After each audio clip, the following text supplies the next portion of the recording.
بسم الله الرحمن الرحيم نحمده ونصلي ونسلم على رسوله الكريم أما بعد. Sayyidina Anas ibn Malik radiyallahu ta'ala anhu, when he was a small child, his mother took him to Nabi sallallahu alayhi wasallam and presented him and mentioned the word Khuwaydimuk. This is your little khadim. This will be your little assistant and he will be of service to you. At that point she requested dua from Nabi sallallahu alayhi wasallam for her son. The dua Nabi sallallahu alayhi wasallam made for him was Allahumma akthir malahu wa waladahu wa atil umrahu wa aghfir dhanbah.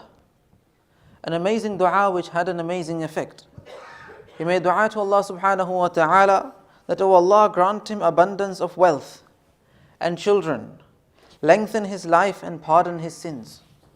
The result of this dua was that the abundance of wealth came into the form that he had a garden, that in his garden, whereas everyone's garden would bear fruits once a year, his garden was a special garden which would give fruits twice a year.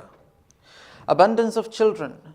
He had a very large family to the extent that in his own lifetime, through his sons, his children, their children, grandchildren, great-grandchildren, he was able to see 120 of them in his own lifetime before he passed away. Lengthen his life. Nabi sallallahu alayhi wasallam had made dua for his life. And Allah subhanahu wa ta'ala gave him a long life. He lived to approximately 103 years old. And he was from amongst one of the last Sahaba radiyallahu ta'ala anhum to pass away. When he mentioned this incident to his students, he would say that these three things were granted to me in the dunya, and the last thing, وَغْفِرْ ذَنْبَهُ, Allah forgive his sins. That is something of the hereafter, that I have hope in the mercy of Allah subhanahu wa ta'ala that Allah ta'ala will grant me this too. During the lifetime of Nabi sallallahu alayhi wasallam, he mentions an incident that people were afflicted with a famine. And during this famine, Nabi sallallahu alayhi wasallam, on the day of Friday, he was delivering the khutbah, when a person entered the Masjid al-Nabawi Sharif, and whilst Nabi sallallahu alayhi wasallam was delivering the khutbah, he stood facing Nabi sallallahu alayhi wasallam. Instead of sitting down and listening to the khutbah, he stood in front of Nabi sallallahu alayhi wasallam and he expressed his helplessness. That, Ya Rasulullah, our livestock, our cattle, our animals are passing away, they are dying. Our families, our children, they are becoming hungry. Make dua to Allah subhanahu wa ta'ala that He sends us rain. Nabi sallallahu alayhi wasallam, immediately he raised his hands, and at that point, the narrator, he is narrating this incident, he was saying that there is not a single trace of any clouds in the sky. When Nabi sallallahu alayhi wasallam started making dua, the clouds started to gather like mountains. Before Nabi sallallahu alayhi wasallam could come down from the mimbar, he says that I could see the rainwater dripping from the blessed beard of Nabi sallallahu alayhi wasallam. It rained that day. It rained the entire day. But rather it kept raining until the next Friday. The full week it kept raining. This was the dua of Nabi sallallahu alayhi wasallam. And Sayyidina Anas radiyallahu ta'ala anhu, he states that the next Friday we had a similar problem. A person came whilst Nabi sallallahu alayhi wasallam was delivering his khutbah. He stood in front of him and he mentioned, last week we didn't have enough rain. Now we have too much rain. Now he's saying that our houses are collapsing. The animals are drowning. And Nabi sallallahu alayhi wasallam was known as Jawami'ul Kalim.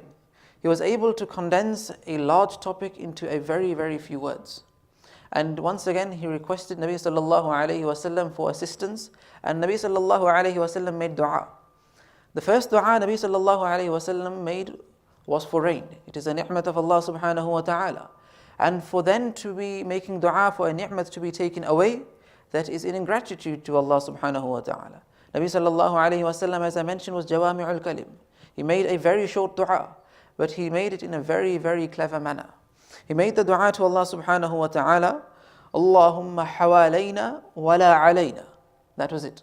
That was the whole dua of Nabi sallallahu alayhi wasallam. He mentioned that, O Allah, around us and not directly on top of us. That's it. That's all he mentioned. And then Nabi sallallahu alayhi wasallam, whichever way he directed the rain with his hands, the rain started to move away. the clouds started to move away until the narrator mentions that we could see a ring and a hole over Medina Munawwara in the clouds. It is as if there was a crown on top of Medina Munawwara, and the skies became clear, and Medina Munawwara, only on the outskirts the rain was there. This was the power of the dua of Nabi sallallahu alayhi wasallam. Sayyidina Nuh alayhi salatu wassalam, after having given da'wah to his nation for a very long time, he realized that not a lot of people are listening, and not many people did listen to him. Up to that point that with other Anbiya alayhi salatu wassalam, the nation were so rebellious, instead of listening, rather they would mock the Prophet, and they would say that if you are true in the adhab that you're promising us, then make it happen. Make the adhab of Allah subhanahu wa ta'ala come down. The Quran mentions this. They would say, أَمْطِرْ عَلَيْنَا حِجَارَةً مِّنَ السَّمَاءِ. Make the skies rain with stones upon us. If the adhab that you're saying is true, then make it happen. In the Urdu language, we have a saying that Allah Ta'ala ki lathi mein awaaz nahi hoti. Sirf usi waqt pata chalta hai jab maar padti hai. The translation of that in English is that when you have a person that's walking with a staff, or he's walking with a stick, when he's walking towards you, you can hear the stick touching the ground. And the louder the noise, the closer this person is. The saying is saying to us that the stick and the staff of Allah subhanahu wa ta'ala is one that does not make a sound. You only find out how powerful it is when it strikes you. And this is exactly what happened in this story. The dua of Sayyidina Nuh alayhi salatu wassalam was once again very, very short. He made dua, inni maghlubun fantasir. Oh Allah, I have become maghloob. I have become overpowered that they just do not listen to me. Fantasir, send your help. 3 words. And the amazing effect that these 3 words had. The response from Allah subhanahu wa ta'ala was فَفَتَحْنَا أَبْوَابَ السَّمَاءِ بِمَاءٍ مُنْهَمِرٍ. That we opened the doors of the heavens and the skies. We flung them open, and the rain came gushing down. Along with that, وَفَجَّرْنَا الْأَرْضَ عُيُونًا فَالْتَقَى الْمَاءُ عَلَىٰ أَمْرٍ قَدْ قُدِرٍ. That we made the springs of the earth gush forth with water. And look at this, Allah subhanahu wa ta'ala is mentioning the water came down from the skies. The water came from beneath the earth, so that they could come together for the destruction of this nation. When they went and they became so rebellious, the adhab of Allah subhanahu wa ta'ala came. This was the power of the dua of Sayyidina Nuh alayhi salatu wassalam. Sayyidina Abbas radiyallahu ta'ala anhu, he mentions that I came to Rasulullah sallallahu alayhi wasallam, and I asked him, Ya Rasulullah, allimni shay'an as'aluhu Allah. That teach me something that I should ask from Allah subhanahu wa ta'ala. We know that we should make dua to Allah ta'ala, but what should I ask for? So Nabi sallallahu alayhi wa sallam mentioned, Salillah al-afiyah. Ask Allah ta'ala for afiyah. He mentions, فَمَكَثْتُ أَيَّامًا ثُمَّ جِئْتُ فَقُلْتُ. A few days passed, I went back and I posed the same question. Ya Rasulullah, علمني شيئا أسأله الله تعالى فقال لي. Nabi sallallahu alayhi wa sallam mentioned to me, Ya Abbas, Ya Amma Rasulillah, Salillah al-afiyah fi dunya wal-akhirah. O Abbas, you are the uncle of the Rasul of Allah. Ask Allah Ta'ala for afiyah in this dunya and the hereafter. In another narration it is mentioned, Nabi sallallahu alayhi wa sallam mentioned, Is'alullah al-afwa wal-afiyah. Ask Allah Ta'ala for pardon, forgiveness and afiyah. فَإِنَّ أَحَدًا لَمْ يُعْتَ بَعْدَ الْيَقِينِ خَيْرًا مِّنَ الْعَافِيَةِ. After yaqeen, after your iman, you are not granted something which is greater than afiyah. To be saved from affliction, you are in afiyah. To be in health, you are in afiyah. To have enough money, to be financially stable, you are in afiyah. Your family and your children, they are safe and protected. You have this sense of security around you, you are in afiyah. You are forgiven in this world and not punished in the hereafter, you are in afiyah. That's why Nabi sallallahu alayhi wa sallam mentioned, ask for afiyah in this dunya and in the hereafter. In simple terms, to explain afiyah, when you're making dua to Allah subhanahu wa ta'ala, always add that Allah, whatever I'm asking you, grant it to me with afiyah. I.e., grant it to me through the easy way, not the hard way. For example, if you ask Allah subhanahu wa ta'ala for an increase in your rizq, and in your life you experience that whilst you're at work, you have a problem, within 2-3 weeks, something happens and you lose your job. You made dua for an increase in your rizq, but you've lost your job. Something seems to have gone wrong here. You were making dua for one thing and the exact opposite's happened.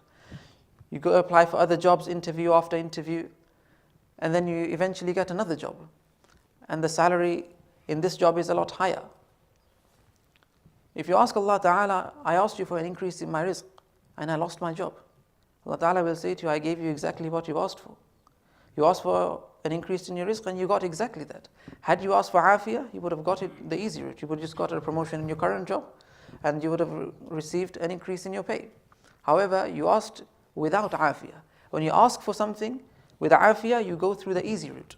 And that is why Nabi sallallahu alayhi wa sallam told us that when you ask for from Allah subhanahu wa ta'ala, ask for afiyah. And keep in mind that Allah subhanahu wa ta'ala's doors are always open. I'm going to mention one incident and then we'll end here. That whilst we were in Darul Ulum, the person who was in charge of the kitchen, that was his job. He was in charge of the kitchen, but he did so much more. Those who have been to boarding school or they've been to Darul Ulum, there's someone who is known as the house parent. And that was not his job. His job was just to look after the kitchen, ensure the food is made on time, everything is coming on time, there's enough stock in the kitchen, in the stock rooms. But rather, he was a father to 150 students. Let's say, for example, someone is late for their train, and then mention to him, Yusuf Mama, we're late for our train. He'd say immediately, okay, put your bag in the car, I'll take you there. That was the person he was. He was very beloved to all the students. And during the latter portion of his life, he was diagnosed with cancer. And it started off in the prostate, but very quickly it spread all the way to his lungs. And after having been diagnosed with cancer and started to go through treatment, chemotherapy had started. And at that point, a person becomes very weak and frail. At that point, he decided that in this latter portion of my life, I want to begin the hifz of the Quran. He wanted to do hifz of the Quran. And the intention was just that he's going to start now. And if he ends up passing away, he will have completed approximately a quarter, half a juz, one juz at the most, at a push, because of the weakness that he's going through. But he kept pushing, he kept going. He's doing this all whilst he's suffering through cancer and going through the treatments of chemotherapy. And we could see all his hairs were falling out, his body was becoming weak. Those that have been to Islamic Dawah Academy, you'll see there's a large balcony. And during the month of Ramadan, the only person that would be allowed on the balcony was him and his immediate family. Because of the chemotherapy that he's going through, and because of his weakness, no one was allowed to meet him. And one person was appointed for the khidmat. So we could see him, he would be sat there with his grandchildren. They're approximately 8 to 11 years old. One's doing hifz. He's done approximately 5 juz. The little one's done 3 juz. And there's Nanaji. Nana's completed 10 juz. And he recently passed away just 6 weeks ago. And in 10 months, he'd completed 17 juz of the Quran. The doors of Allah Ta'ala are always open. Allah Ta'ala is ready to give. Allah Ta'ala looks for excuses to give if there's only you to ask. May Allah subhanahu wa ta'ala grant us the ability to act upon this and bring this into our life. وآخر دعوانا أن الحمد لله رب العالمين. سبحان الله بحمده سبحانك اللهم بحمدك نشهد أن لا إله إلا أنت نستغفرك ونتوب إليك.